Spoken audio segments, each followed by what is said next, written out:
Hey everybody, welcome back to another episode of For Goodness Sake. This is a part of a series that I've called The Art of Failure. And the purpose of this series is to inspire a little bit of hope in especially people amongst my generation, the Gen Zs and the youngers, but also every person of any age group right now.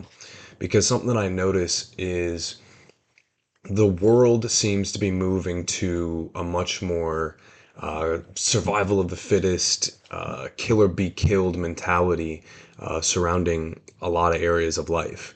I'm noticing people feel a lot more hopeless and less determined to make those small changes in their day-to-day lives that can add up to large changes over long periods of times.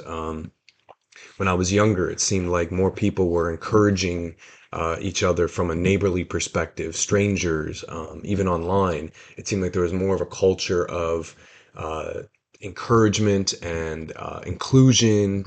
And not to say that there's not downsides to the past. There was a lot more racism, homophobia, sexism, things, just things that people weren't even aware of at the time, that were things that totally affect the way that we all move through the world. But I think that as I've gotten older, I've seen a lot less willingness to reach out to our fellow neighbors, our fellow human beings that we interact with every day, especially since COVID. And there's a lot of other reasons I think that we could get into. But I think for the point of this video, I want to give a little bit of a recommendation and a call to arms, honestly. I want everybody in my generation, especially, to lead the way, but I want everybody in the world to remember that, as the title of the video says, nihilism is not the answer. Giving up is not the answer. I understand what it's like to go through life and be disappointed in yourself, in the world, in what you wanted out of life. I get it. There are a million things. I have a to-do list of things and tasks or goals that I had set out for myself that I wrote at 17, 18. I can't remember. I was sitting in my job at the time. I was working at a flower shop. Shout out Gertens. Much love to everybody at Gertens. Love you guys. I was sitting at a flower shop that I worked at, and I was back at the counter, and it was a really slow day, and it was at the end of the day. And I remember thinking, like, I wanted to do something productive while there wasn't anybody in the shop. So what can I do to kind of like keep my mind going, keep myself stimulated? And so I thought about, I had watched that Morgan Freeman movie with Tommy Lee Jones or maybe Nicholson. I can't remember. But it's called The Bucket List. And they were just like 80 years old, 70 years old, and they're both dying, and they're trying to, they're with each other, spending time with each other in their final years or months or whatever, checking off whatever they can on their bucket list. And so at 18 years old, I was like, I don't want to wait till I'm 80. I don't want to wait till I'm dying. Let me check off, or let me start working on this bucket list, and then I can start working toward, checking these things off, and maybe that'll give me some kind of peace or whatever in, as I get older. And maybe I'll be happier when I'm 80 rather than, and maybe I don't even live to see 80. Maybe getting this checked off now or as soon as possible is what is what I need to do so that I'm, able to check it off at all. Because who knows if I'll live to be 80? I'm 26. That was, 8 years ago, and I have no idea how long I'll live. And that's not to be morbid. That's just a reality of life. None of us do, have that clock. None of us know. Yeah, it's a real fear that keeps all of us paralyzed. But I was trying to take control of that and say, one thing I want to do is learn a bunch of different languages, right? And it's been 8 years, and I haven't even finished learning Spanish, which I was very, very conversant in at the time, and my Spanish has probably only gotten worse since then. I wanted to learn to dunk a basketball, and I've increased my vertical, and that's impressive, but I still I can't do that. I still am not jumping high enough to dunk a basketball. I wanted to learn to do a backflip. And finally, this summer, I did a backflip into a pool. I didn't land it. I didn't have to land it. I didn't have to do it on solid ground. But another thing on this checklist, 8 years ago that I have not checked off.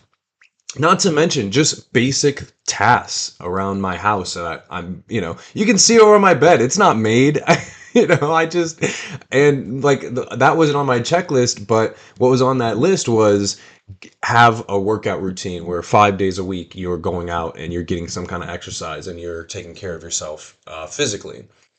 I wanted to be meditating every single day. And guess what? 8 years later, I still have not had a consistent routine of doing that for more than a month. I just, that's what it is. Not to mention, when I look back at, I've been in school for most of the past 8 years, and I just think about all the time that I've wasted, or I think about, I call it wasting now, but I'm like, man, if I only would have applied myself more in this class, I would have known more about this topic. And then when this current event came up, I would be more prepared to understand it and kind of deal with the complexities of it. And maybe I could help other people. Maybe I could make videos about it. Maybe I could just talk to my family about it. Maybe I could prepare my family in a better way. Maybe I could handle my financial situation better if I were not, and I have to think about Hamilton whenever I say something like that, handling our financial situation. I have not handled my financial situation as well as I wanted to. I learned to paint in college, and I have not painted as much as I want to. I could go down the list and give you 10 more things, at least, if not 20, of things that I wish that I would have done in the past and that have set me back to where I am today, where at this point in my life, I've got an uphill battle to climb if I want to check off any of those things. Working out every day, it's a lot harder when you're 26 than when you're 18. But guess what? It's going to be a lot easier for me to do it today than when at 26 than when I'm 50. Same thing with the languages. It would have been great if I would have perfected my Spanish or made myself fluent in Spanish when I was learning it every day in high school and then in for a period in college, but I didn't. If I can learn it now, if I can work on it every day now, it's going to be a lot easier to learn today than it would be if I wait another 20 years or another 10 years or however long. So I say that all to say, if you feel like you have failed too much, you're not alone. That's how everybody feels.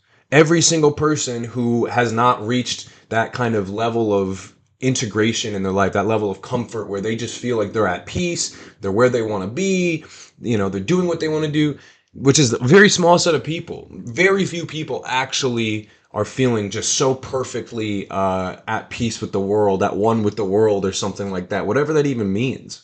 Most people, even the people who have a job that they love, have a family that they care for and that they're happy for and they love and that they're proud to take care of, have people around them that support them. Most people still feel like, I have no idea what I'm doing. I don't know. So we who maybe don't have these things, I'm young, I'm single, I'm without it, I don't have my own, kind of nuclear family, quote unquote. Um, I'm on a career path that I can be proud of at some level, but it's not necessarily, just like anybody. I think that I have questions and passions that are left unfulfilled right now, and I'm juggling questions like that too. But I think what's really important is reminding ourselves actively nihilism is not the answer. Just giving up is not the answer. And I've had too many nights where I've said, you know what, I might as well just, get drunk or, whatever else and not worry about these thoughts that are in my head. And I get it. Life's stressful. Life's hard. It's hard to have that delayed gratification and say, you know, my life alone is worth it just to keep myself clear, just to keep myself on my path. I get it. Life happens, and it's really hard to stay focused in that sense. But I'm telling you, it's worth it. I'm doing my best to do it every single day, and I think you should too. Not because anybody is watching you except yourself. You are worth it. You are worth taking that time and clearing out external circumstances that are clouding your judgment, that are making you feel that are trapping you, not necessarily physically, but mentally. We're all trapped in certain cycles, but it's a matter of like kind of going with the cycles that you want to be trapped in We all have to live and we all have to die. That's a cycle that none of us are getting out of. But it's very different to live a life that you feel is purposeful and intentional and what you want to live versus you kind of just going through the motions every day and being stuck and just never knowing uh, whether or not you could be something different or live in a different way. So if you're having trouble with that, if you're having trouble figuring out how you can give up your nihilism, how you can focus on more positive things and believe in yourself more, the answer is listen to your heart. Take time to be still and just say, what am I even thinking right now? And if nothing comes up, you got to just wait. And if nothing comes up, you got to just ask again. And if something comes up that makes you feel like you're delusional and you're crazy, you got to be delusional. You got to be more delusional.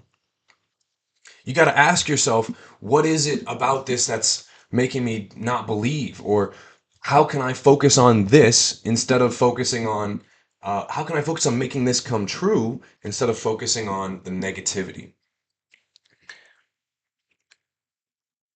Listen to your heart. Be more delusional. Focus on you and your dreams.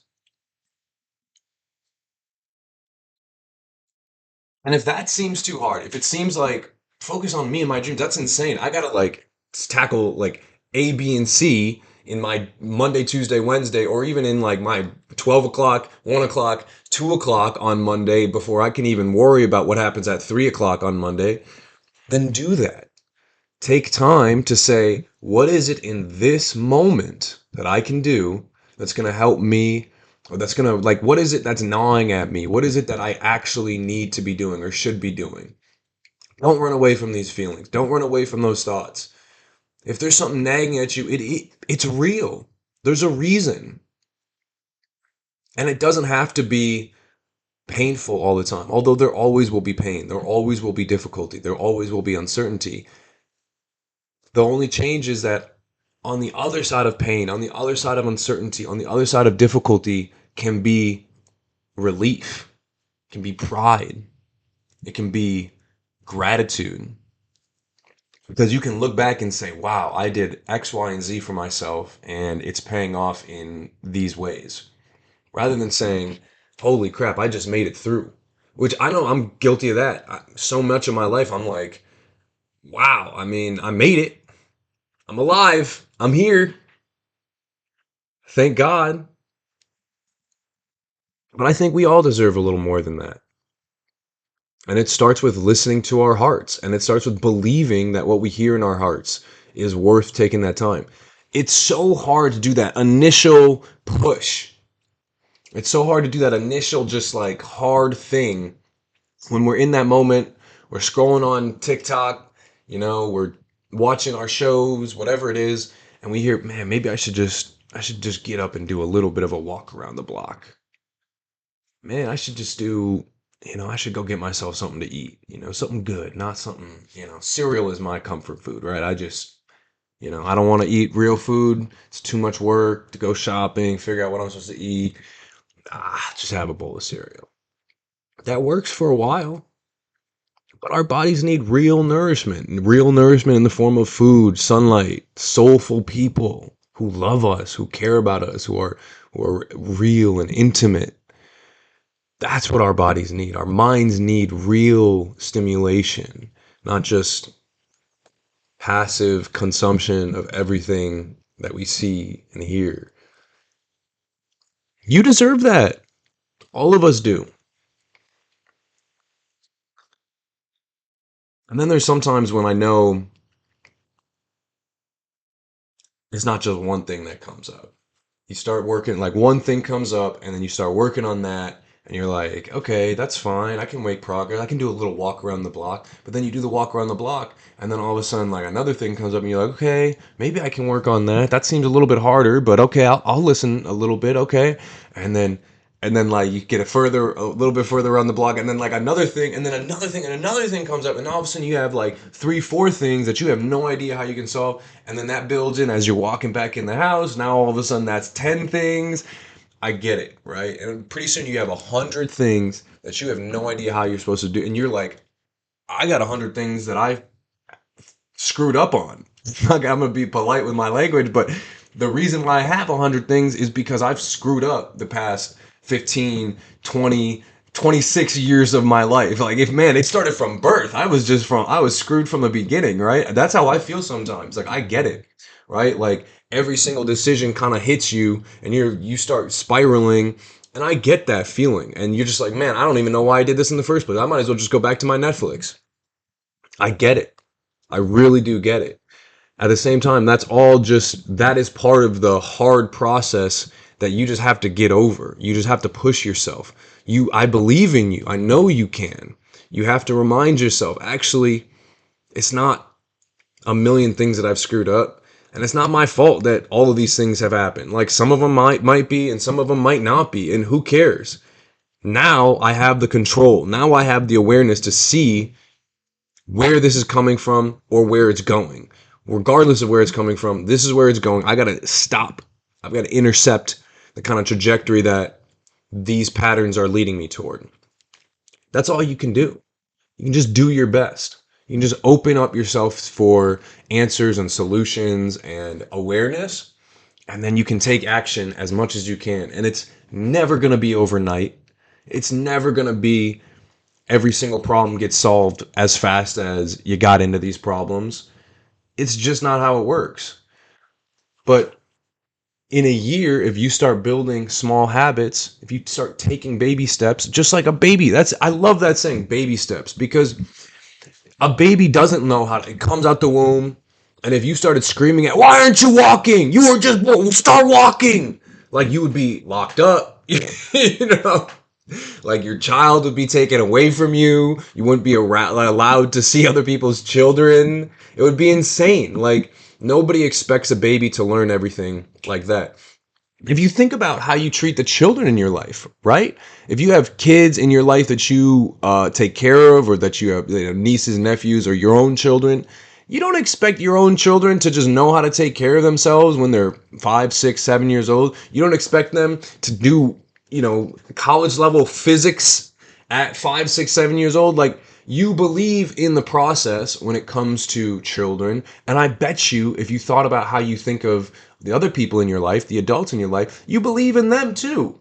Because I believe in my family and my friends to make baby steps in order to get better. But then when I put it to myself, I'm like, oh man, I can't, I'm going to fail again. Like, how can I do that? You have to apply that same reasoning to yourself. You have to realize that you are your own harshest critic, and that can be a tool in order to be aware of things that other people might not notice because of, maybe they don't want to be impolite or whatever.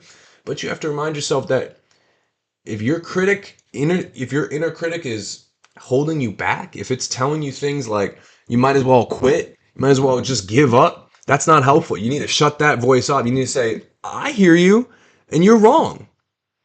You're lying to me. Because I wouldn't say that to my buddy. I wouldn't say that to my friend. I wouldn't say that to my sister. I wouldn't say that to anybody on the street. I wouldn't say that to strangers. So if I wouldn't say it to strangers, why would I say it to myself? That's ridiculous. You need to learn to hear that voice and say, you're wrong. And that's where that voice is the voice of nihilism. That voice is the voice of, I want everybody to give up and I want to be miserable because it hurts and everything is painful. Ignoring that voice or learning to hear it and learning to change it to that voice of, I think I can, I think I can, I think I love that little engine that could, or whatever other things that you tell yourself to keep yourself going. What if I could? But man, I can't give up yet. I can do one more. I can do one more of this. I can do one more rep. I can do one more page. I can do one more day of staying on my goals and trying to do my best. And after that, we can go from there. Let it be tomorrow that I quit, because tomorrow never comes. I love that. Make yourself quit tomorrow, not today. If you have 100 things that flood to your mind, take that time and say, I need to go on a walk. I need to meditate. I need to take a deep breath. I need to talk to a friend. I need to talk to my mom. I need to cry. Whatever it is, Do whatever you need to do and just take that separation, because sometimes it is overwhelming. Sometimes it does feel impossible. But after you do that, after you get all of that out, or at least after you have a little bit of space, you might not get it all out. You'll probably have to cry to your mom tomorrow. That's what she's there for. God bless us. If we're lucky enough to have our friends and families in our lives, that's what they're there for. They're there to hear our pain and share it with us and remind us that we're not alone. And it's not going to go away. We're always going to have things to cry to our friends and family about. But once you have a little bit of space from some of those overwhelming emotions, you might find that really 99 of those things that came up in your heart and your mind, you can't even work on them right now anyway. They're all things that happen down the road. Oh, will I get married? Will I find someone to love me? Will I find the right job that I will be perfectly happy at? Will I have enough money to take care of my children? Will I ever have children? I mean, a million things that aren't going to be solved or can't even be worked on today, really. But what can be worked on is that one thing that's buried in the hundred. It's like that needle in the haystack that you really just have to feel it all, to let it all kind of wash over you in order for you to find that one thing that's like, well, I can take a little time, make a little video today. That's one thing I can do. I can go on a walk and get some deep breath. I can get some sunlight in my life. I can talk to a friend that I've been missing and that I know is going through some crap that I want to share in with them. I want them to know that I'm with them in the suck. Whatever they're going through, I'm with them in it, because that's what friends are for. Sometimes it's a small thing, sometimes it's a big thing. I don't know. Maybe it's that thing where, I'm gonna start tackling that big project that I've been waiting on for however many years. I can put in 10 hours today. I just know I'm on fire with passion and conviction and whatever else.